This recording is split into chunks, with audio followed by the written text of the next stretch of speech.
Bagong Pilipinas, bagong kalsada. Bagong kalsada, bagong Pilipinas. Ang bagong kalsada ay mahalaga itong 48,300,458 pesos sa ikalawang tulay ng Kabangahan ay malaki yung budget sa gobyerno. Dapat ang buwis sa gobyerno ay ipagbibigay sa mga kababayan nating Pilipino.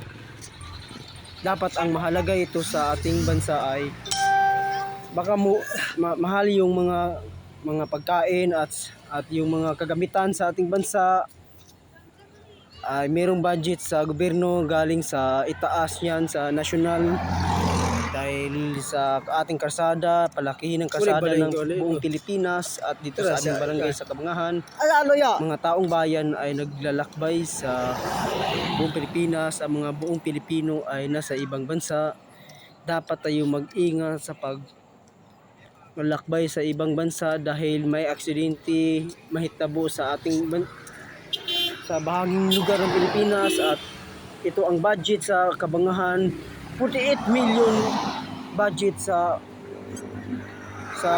daanan ng mga sasakyan at mga tao at iba pang daan dito.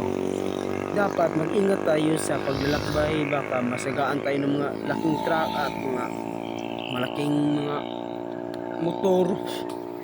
Dapat tayo mag-ingat dahil maganda ang views dito sa Barangay Kabangahan sa pagsunset ng adlaw.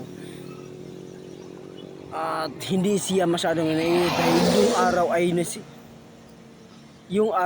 di nasisikat. Ang araw ay punta na sa ilalim ng lupa o dahil sa umiikot ng mundo. Ito ang ibuto nyo, George Badun Ragay Arellano. Maganda ng tulay dito mga kapaak.